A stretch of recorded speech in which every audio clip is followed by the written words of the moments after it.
Bismillahirrahmanirrahim. Assalamualaikum warahmatullahi wabarakatuh.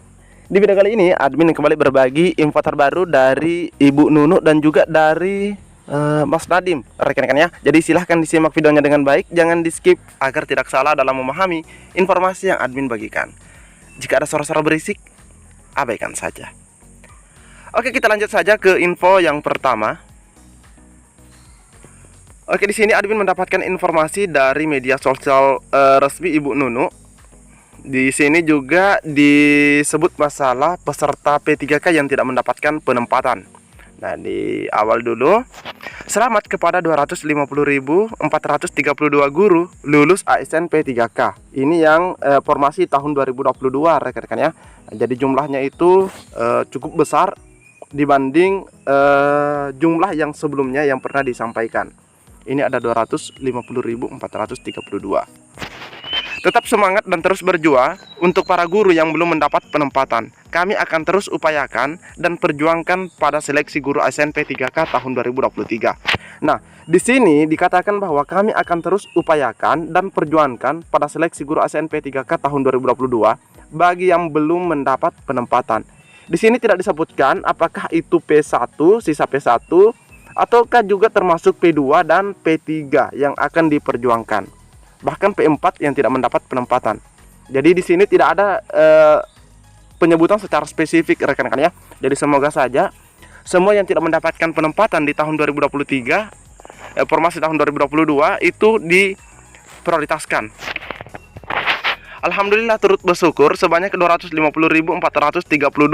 sahabat guru lulus seleksi ASN P3K. Selamat kepada Bapak atau Ibu guru yang telah lulus. Di paragraf kedua ini, bagi Bapak atau Ibu yang belum dapat penempatan, tetap semangat dan terus berjuang. Kami akan terus mengupayakan dan perjuangkan Bapak Ibu masih ada kesempatan pada seleksi guru ASN P3K tahun 2023 atau di formasi tahun 2023, rekan-rekan ya. Masih ada kesempatan. Terima kasih para guru yang telah berjuang dan teruslah untuk mencerdaskan anak bangsa untuk Indonesia maju. Oke, di sini sudah dikomentari ratusan kali, rekan-rekan ya. Oke, kita lanjut saja ke informasi yang kedua. Mas Nadim beber terobosan penyelesaian guru honorer. Ada soal perekrutan P3K di tahun 2023. Nah, di sini rekan-rekan bisa lihat, ini informasinya kemarin 15 April, rekan-rekan ya. Menteri Pendidikan, Kebudayaan, Riset dan Teknologi atau Mendikbudristek Nadiem Makarim mengungkapkan berbagai terobosan dilakukan pemerintah dalam penuntasan permasalahan guru honorer yang telah menahun.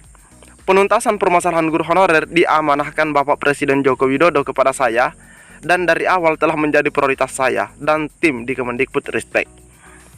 Dia bersyukur permasalahan ini makin terurai meski dalam perjalanannya sangat banyak tantangan. Berikut beberapa perubahan positif yang ingin dicapai melalui rekrutmen guru ASN P3K. Yang pertama, adanya perubahan status guru dari honorer ke ASN P3K, sehingga membawa jaminan kesejahteraan ekonomi bagi guru, yang meliputi gaji dan tunjangan profesi. Kedua, perubahan status tersebut akan memungkinkan lebih banyak guru mengikuti program-program peningkatan kompetensi dan sertifikasi. Ketiga, memberikan solusi kebutuhan guru di daerah.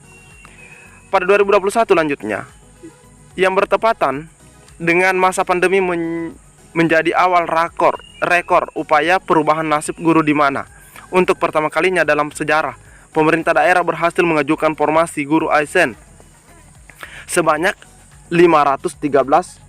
Jadi ini yang di tahun 2021, rekan-rekan ya. Rekor ini membuktikan bahwa para guru honorer mendapat kesempatan lulus dan adil untuk memperjelas statusnya. Bahkan di masa pandemi yang banyak keterbatasan sekalipun, begitu banyak terobosan yang kami lakukan bersama berbagai pihak untuk menuntaskan permasalahan guru honorer. Terobosan yang dimaksud Mas Nadim antara lain penyediaan ratusan ribu formasi guru ASN P3K. Artinya, penyediaan gaji oleh pemerintah pusat agar pemerintah daerah dapat berfokus pada pemenuhan kebutuhan guru. Selain itu, kesempatan 3 kali seleksi. Nah, ini benar rekan-rekan ya. Kesempatan 3 kali seleksi yang tidak berbayar bagi para guru honorer. Materi pembelajaran gratis untuk para guru honorer mempersiapkan diri mengikuti tes. juga sejumlah kebijakan afirmatif untuk memudahkan guru honorer mendapatkan skor yang cukup agar dapat lulus menjadi ASN P3K. Jadi ada beberapa terobosan, ada 3 tadi hal yang dicapai dalam rekrutmen ASN P3K ini, dan akan ada juga afirmasi rekan-rekan. Ini ada afirmasi, insya Allah itu juga tetap berlaku di tahun 2023 ini. Semoga saja secepatnya dibuka. Semoga secepatnya dibuka rekan-rekan ya. Nah, selanjutnya soal pengangkatan honor menjadi P3K, Ban Junimar Girsan bilang begini. Wakil Ketua Komisi 2 DPR dari fraksi PDI Perjuangan, Junimar Girsan mengatakan bahwa pengangkatan tenaga honor menjadi P3K harus sudah terrealisasi paling lambat 28 November. Menurut Junimar, pengangkatan menjadi P3K oleh pemerintah melalui Kemenpan RB itu juga harus berlaku bagi semua tenaga honorer. Nah, di sini ya, bagi semua tenaga honorer, artinya bukan cuma guru. Seluruh honorer itu meliputi tenaga non-aparatur sipil negara yang terdiri atas para pendidik, tenaga kesehatan, penyuluh, tenaga administrasi, serta tenaga kebersihan dan anggota Satuan Polisi Pamong Praja atau Satpol PP. Nah, benar juga rekan-rekan ya, itu semuanya non-ASN. Pengangkatan atau peralihan tenaga honorer menjadi P3K ini harus sudah terrealisasi paling lambat 28 November tahun ini. Semoga saja rekan-rekan ya. Dia mengatakan tidak ada pengecualian khusus yang menjadi persyaratan dalam pengangkatan tenaga honorer menjadi P3K itu. Legislator dari Dapil 3 Sumatera Utara itu menekankan pengangkatan tersebut bersifat otomatis. Pengangkatan ini bersifat otomatis bagi semua honorer. Mereka memiliki hak yang sama diangkat menjadi P3K. Betul juga rekan-rekan ya. Dia menambahkan ke depannya, atau seusai dilakukan pengangkatan tenaga honorer menjadi P3K, para kepala daerah dipastikan sudah tidak dapat mengangkat honorer secara sewenang-wenang.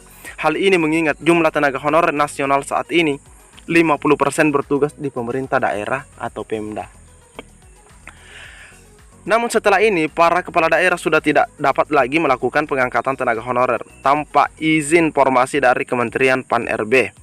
Nah, ini ya, maksudnya setelah 28 November, jika memang tenaga non-ASN yang disebutkan tadi itu semuanya diangkat menjadi ASN P3K minimal.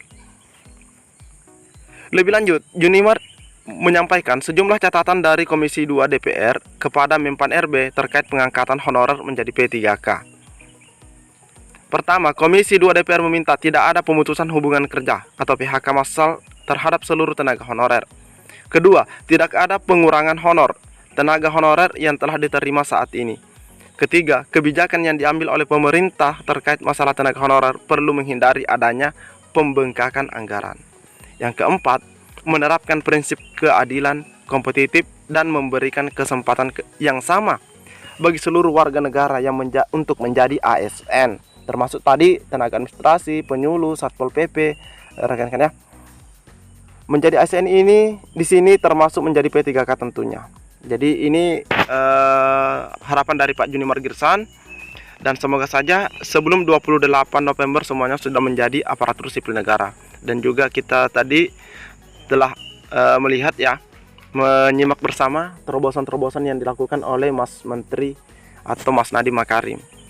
Sebagaimana yang disampaikan oleh Bu Nunu, bahwa yang tidak mendapatkan penempatan tetap diperjuangkan untuk jadi ASN P3K di tahun 2023 ini. Semoga itu terrealisasi rekan-rekan ya. Mungkin cukup sampai di sini. Assalamualaikum warahmatullahi wabarakatuh.